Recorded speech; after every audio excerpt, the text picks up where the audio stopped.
बिस्मिल्लाहिर्रहमानिर्रहीम students, topic Meta directing group के साथ स्टार्ट करते हैं।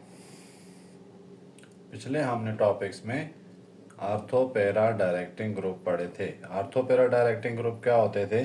जो आने वाले इलेक्ट्रोफाइल को आर्थो और पैरा पोजीशन पे अटैच करते थे बाय एक्टिवेटिंग बेंजीन रिंग। अब हम पढ़ेंगे आज मेटा डायरेक्टिंग ग्रुप, जो आने वाले सब्स्टिट्यूएंट को मेटा पोजीशन पे अटैच करेंगे और ये क्या करते हैं, डीएक्टिवेट कर देते हैं बेंजीन रिंग को।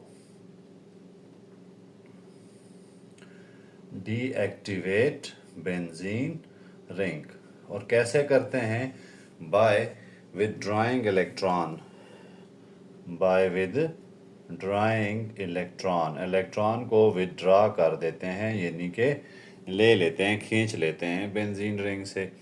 तो इस तरह क्या होगा, बेंजीन रिंग जो है वो उस पर पॉजिटिव चार्ज आर्थो और पैरा पोजीशन पे आ जाता है। इसकी वजह से जो आने वाला सब्स्टिट्यूएंट है वो कहाँ पे आने की ख्वाहिश रखेगा, वो रखेगा आकर मेटा पोजीशन पे।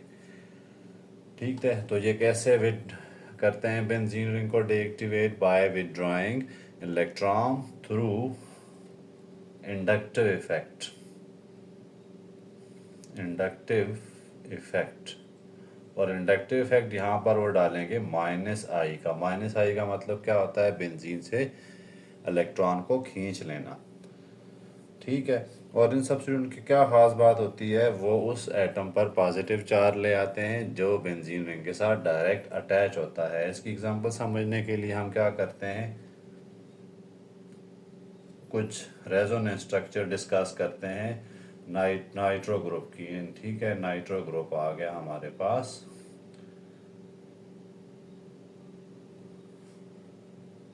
अब यहाँ देखें, नाइट्रो ग्रुप यहाँ पर आ गया है। इसमें होना क्या है, इसमें ये नाइट्रोजन को आप देख रहे हैं प्लस चार्ज है। कैसे आया प्लस चार्ज? इस ऑक्सीजन ने इलेक्ट्रॉन पेयर अपनी तरफ अट्रैक्ट कर लिए हैं। जैसे ये देखें, नाइट्रोजन है, डबल बॉन्ड, यहाँ भी डबल बॉन्ड था, लेकिन क्या हुआ, किसी एक ऑक्सीजन ने इलेक्ट्रॉन को अपनी तरफ अट्रैक्ट कर लिया। मैंने यहाँ पे किया, आपकी मर्जी है। इस ऑक्सीजन को पॉजिटिव करें, इसको नेगेटिव कर दें, इसको न्यूट्रल रहने दें, कोई भी इसमें इशू नहीं है। तो इसमें मैंने किसको किया है? इस तरफ वाले ऑक्सीजन को। अब यहाँ पर हम 3 बॉन्ड शो करते हैं और हम डिस्कस करते हैं आर्थो पोजीशन को, आर्थो अटैक को। ठीक है, प्लस इलेक्ट्रोफाइल हमारे पास इस तरफ से आता है। आर्थो पोजीशन कौन सी होती है? ये वाली होती है। यहाँ से इलेक्ट्रॉन शिफ्ट हो जाएंगे यहाँ पर। तो चार्ज कहाँ पे आने आने की होगी जी? यहाँ पर नाइट्रोजन को देखें plus charge, double bond oxygen, और यहाँ पर नेगेटिव चार्ज है। ये 2 बॉन्ड तो ऐसे ही रहेंगे। यहाँ पर देखें, अब जहाँ पे अटैक हुआ है वहाँ पे आ गया इलेक्ट्रोफाइल और साथ में क्या आ गया? हाइड्रोजन। ठीक है, तो इधर आ जाना है प्लस चार्ज। प्लस दूसरी इसकी जो रेजोनेंस स्ट्रक्चर है वो कुछ ऐसे आएगी। ये इलेक्ट्रोफाइल तो ऐसे ही रहने दें, हाइड्रोजन को भी रहने दें, नाइट्रोजन को भी प्लस डबल बॉन्ड, इधर प्लस चार्ज और इधर O नेगेटिव।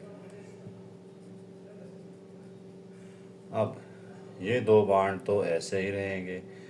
अब अगले स्टेप में यहाँ पे चूंकि आया प्लस चार्ज, तो फिर क्या होगा, इस प्लस चार्ज की तरफ ये पाई बॉन्ड शिफ्ट हो जाएगा, बॉन्ड यहाँ पे आ जाएगा और चार्ज इधर आ जाना है। ये सारी हम जो रेजोनेंस स्ट्रक्चर जो पीछे की थी वही सारी इधर आ रही है। Same to same bond shifting है, इसलिए आपने कंफ्यूज बिल्कुल नहीं होना, कोई भी चेंजिंग कहीं भी नहीं है।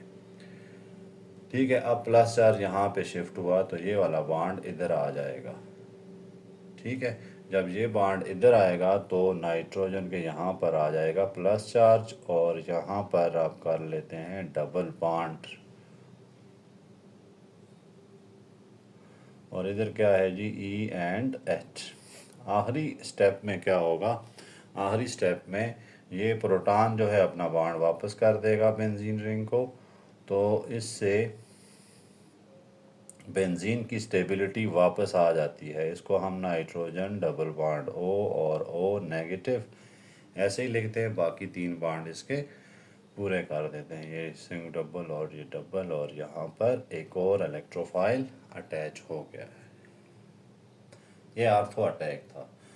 वैसे होना तो ये चाहिए, सिर्फ मेटा अटैक शो करते हैं, लेकिन आपकी बुक में सारे अटैक शो किए गए हैं, इसलिए हम उनको भी दो बाकी मेटा और पैरा अटैक को भी देखते हैं। अब मेटा अटैक को देख लेते हैं। दूसरा कौन सा होगा? Meta attack. अगर इलेक्ट्रोफाइल मेटा पे आता है तो क्या मसला आएगा, ये देखें। ये तो हमने नाइट्रोजन ऐसे ही छोड़ना है।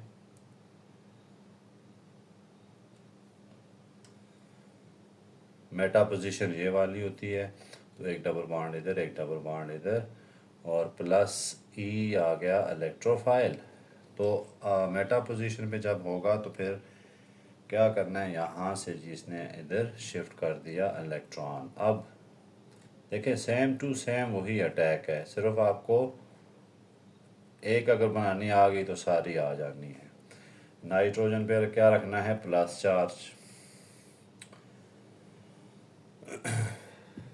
ये प्लस चार्ज कैसे आता है? ये इसकी ऑक्सीजन वजह से आता है। ऑक्सीजन क्या करता है, डबल बॉन्ड पहले होता है, इससे पहले क्या था, डबल बॉन्ड था, इसने एक बाई बॉन्ड अपनी तरफ ले लिया, ज़्यादा इलेक्ट्रोनेगेटिविटी होने वजह से, इसलिए इस पर यहाँ पर प्लस चार्ज आपने शो करना ही करना है। अब यहाँ पर आ गया प्लस चार्ज और इधर आ गया E and H. Meta position है ना, तो मेटा पे ही अटैच करना है हमने। दो इधर आ गए। अब ये बॉन्ड इधर शिफ्ट कर दें आप, साथ वाला पाई बॉन्ड। देखें ना, यहाँ पाई बॉन्ड ये था प्लस चार्ज, तो पाई बॉन्ड ने इसकी तरफ अटैक कर दिया। उसके बाद ऊपर आपने एज इट इज़ छोड़ देना है। ठीक है, ये बॉन्ड भी एज इट इज़, यहाँ पर ई भी एज इट इज़ और एच भी एज इट इज़। फिर प्लस चार्ज क्या होगा, यहाँ पे आ गया। तीसरे स्टेप में देखें, अब ये प्लस चार्ज यहाँ है तो ये बॉन्ड इधर शिफ्ट होगा, तो प्लस चार्ज इधर शिफ्ट कर देंगे हम। मेटा पे नहीं करना, जब मेटा पोजीशन की बॉन्डिंग ड्रा कर रहे होते हैं, जिस पोजीशन के आपने अटैक शो कर रहे हैं वहाँ पे प्लस चार्ज फिर आपने नहीं ले के आना। ठीक है, अब ये प्लस चार्ज यहाँ से बॉन्ड गया तो ये बॉन्ड इधर गया, और ये प्लस चार्ज यहाँ पे शिफ्ट हो गया। ई और एच ऐसे ही हैं। अब क्या होगा जी, अपना एच अपना प्रोटॉन इसको वापस कर देगा। ये बॉन्ड हमने शो ही नहीं किया। ठीक है, अब क्या होना, आखिरी स्टेप में क्या होना है, आखिरी स्टेप में वापस इसने अपना बॉन्ड इधर हाइड्रोजन ने दे देना है, और वापस बेंजीन जो है वो इसके साथ स्टेबलाइजेशन गेन कर लिए। यहाँ देखें आप, ये तीनों बॉन्ड आ गए और यहाँ पर ई आ गया। सारा मसला क्या आता है, ये आपका जो नाइट्रोजन है इस पर प्लस चार्ज जो होता है वही उसी की, ये प्लस चार्ज होने की वजह से फिर अपने इर्द गिर्द और चीज़ को अटैच नहीं होने देता, बल्कि वो मेटा पोजीशन पे आकर सब्स्टिट्यूट को अटैक करवाता है। इसलिए जो डीएक्टिवेटिंग ग्रुप होते हैं उसमें इलेक्ट्रॉन जो एनरिच पोजीशन आ जाती है मेटा पोजीशन, और जो बाकी पोजीशन है वहाँ पर इलेक्ट्रॉन की डेफिशिएंसी होती है, क्योंकि इलेक्ट्रॉन उसने खींच लिया होता है जो डीएक्टिवेटिंग ग्रुप है, जैसे नाइट्रो ग्रुप है। अब हम कुछ एग्जांपल्स देखते हैं, इनसे आपको ज़रा आइडिया होगा कि इनके रिएक्शन आपने कैसे करने हैं। सपोज करें मैं यहाँ पर लगा देता हूँ OH, ठीक है, प्लस एरो पे मैं लिख देता हूँ HNO3 और H2SO4। अब देखें एक सब्स्टिट्यूट तो अटैच है, हमने देखना है कि ये एक्टिवेटिंग है या डीएक्टिवेटिंग है, और उसको हम कहाँ पे अटैच कराएंगे। अगर एक्टिवेटिंग हुआ, ये चूँकि देखें जो बॉन्ड का बेंजीन रिंग से अटैच है वो सिंगल बॉन्ड बना रहा है बाकियों के साथ, इसलिए ये आने वाली चीज़ को तो या एक्टिवेटिंग ग्रुप है तो कहाँ पे अटैच करेगा, आर्थो पोजीशन पे नाइट्रो ग्रुप लगा देगा।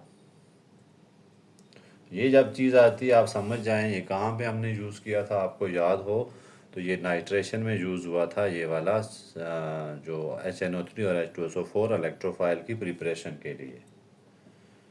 तो नाइट्रो ग्रुप कहाँ पे लग गया, आर्थो पे। और दूसरी पोजीशन भी आपने दो पोजीशन शो करनी होगी। दूसरी जो पोजीशन होगी इसकी वो होगी पैरा पोजीशन। तो दो पॉसिबिलिटीज़ हैं, अगर एक्टिवेटिंग ग्रुप है तो वो आने वाले सब्सटेंस को या तो आर्थो पे अटैक कराएगा या फिर पैरा पे अटैक कराएगा। इसी तरह हम एक और देख लेते हैं। टोल्वीन आपने देखी हुई है, और देख लेते हैं हम क्लोरीन देख लेते हैं। क्लोरीन में हम क्लोरीन ऐड करते हैं, चले ये कर लेते हैं AlCl3। अब क्लोरीन क्या होता है, एक्टिवेटिंग ग्रुप है, हमने पढ़ा हुआ है ये डबल बिहेव करता है, एक तो एक्टिवेटिंग ग्रुप भी होता है और सॉरी आर्थोपेरा डायरेक्टिंग ग्रुप है और डीएक्टिवेटिंग ग्रुप भी है। दो काम ये एक ही टाइम पे कर रहा होता है, इसलिए आने वाली चीज़ को अटैच कहाँ करेगा, या आर्थो पे या फिर पैरा पे। लेकिन ये इंडक्टिव इफेक्ट के थ्रू बेंजीन को डीएक्टिवेट भी कर रहा होगा, क्योंकि इसके पास होते हैं लोन पेयर ऑफ इलेक्ट्रॉन। तो ये क्या करता है, बेंजीन रिंग से इलेक्ट्रॉन खींच लेता है। उसके बाद डीएक्टिवेटिंग ग्रुप की कुछ एग्जांपल्स देखते हैं।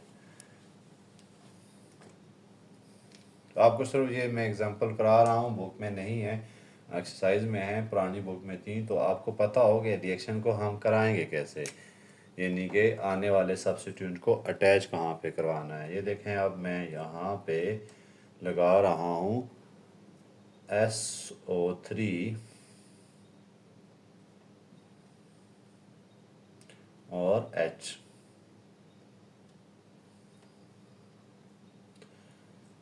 ये देखें ये डीएक्टिवेटिंग ग्रुप है। क्यों डीएक्टिवेटिंग ग्रुप है, देखें यहाँ पर S, ये आपको नज़र नहीं आ रहा होगा, डबल बॉन्ड O और इधर कर लेते हैं H, SO3H है।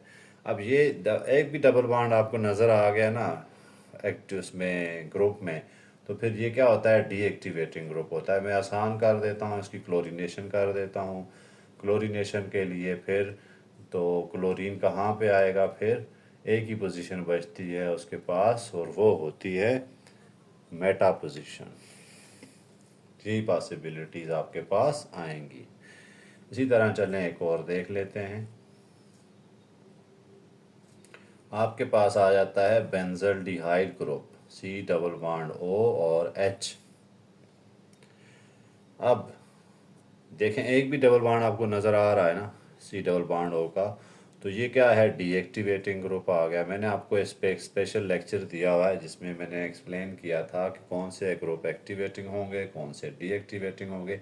अगर सारे एटम, ये एटम जो है वो सबके साथ सिंगल बॉन्ड बना रहा है तो फिर एक्टिवेटिंग ग्रुप होगा, और अगर एक बॉन्ड भी आपको पाए नज़र आ गया तो फिर ये डीएक्टिवेटिंग ग्रुप होगा। इसमें हम क्या करते हैं, चलें नाइट्रेशन कर लेते हैं। नाइट्रेशन का मतलब है नाइट्रो ग्रुप आके अटैच होना है, ठीक है।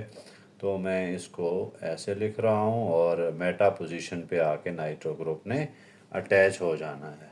तो ये एग्जांपल्स हैं जिससे आपको पता चलेगा जब एक्टिवेटिंग ग्रुप और डीएक्टिवेटिंग ग्रुप के रिएक्शंस आएंगे तो उनको हमने कैसे कंप्लीट करना है, ठीक है।